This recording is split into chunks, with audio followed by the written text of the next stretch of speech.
What do you mean?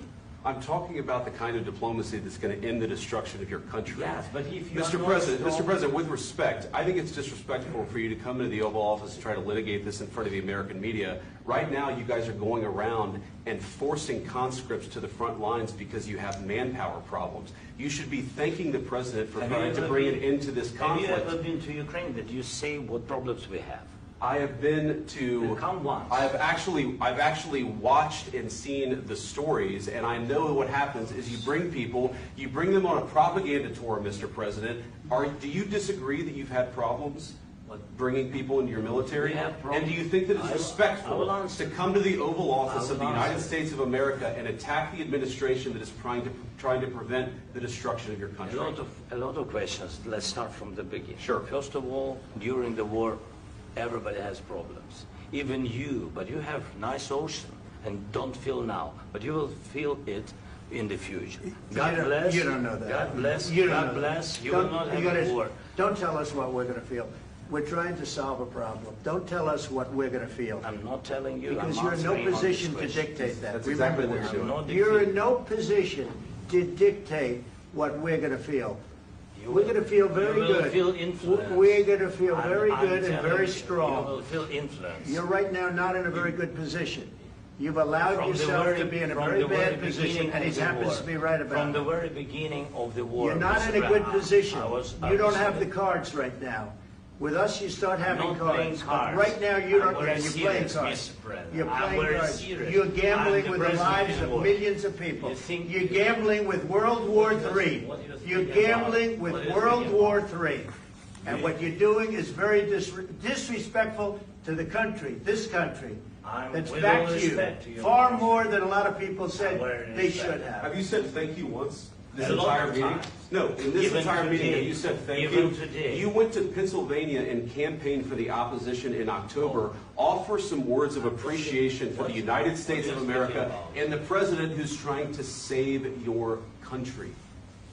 Please, you think that if you will speak very loudly about the war, you can... He's not speaking loudly. He's not speaking loudly. Your country's in big trouble. Can I answer? Wait a minute. No, you've done a lot of talking. Your country is in big trouble. I know. You're not winning. You're not winning this. You have a damn good chance of coming out okay because of us. Mr. President, we are staying in our country, staying strong from the very beginning of the war. We've been alone. And we are thankful. I said thanks you haven't in been this alone. cabinet. You haven't been alone. We gave you, through this stupid president, $350 billion. We gave you military equipment, and your men are brave, but they had to use our military. If you didn't have our military equipment, this war would have been over in 2 weeks. In 3 days. I heard it from Putin. In 3 days. This is something maybe new. Less. In 2 weeks. Of course, yes. It's going to be a very hard thing to do business like this. Again, just say thank you. I said a lot of times to American people. Accept that there are disagreements, and let's go litigate those disagreements rather than trying to fight it out in the American media when you're wrong. We know that you're wrong. But you see, I think it's good for the American people to see what's going on. I understand, sir. I think it's very important. That's why I kept this going so long.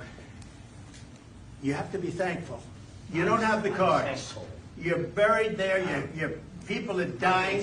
You're running low on soldiers. Listen, you're running low on soldiers. It would be a damn good thing. And then you tell us, I don't want a ceasefire. I don't want a ceasefire. I want to go, and I want this. Look, if you could get a ceasefire right now, I tell you, you take it so the bullets stop flying and your men stop getting killed. Of course we want to stop the war. But you're saying you don't want a ceasefire. But I said to you, I want a ceasefire. with guarantees. Because you'll get a ceasefire faster than an agreement. Ask our people about ceasefire, what they think. That wasn't with me. That wasn't with me. That was with a guy named Biden, who was not a smart person. That was with Obama. It was your president. Excuse me. That was with Obama, who gave you sheets, and I gave you javelins. Yes. I gave you the javelins to take out all those tanks. Obama gave you sheets. In fact, the statement is, Obama gave sheets and Trump gave javelins.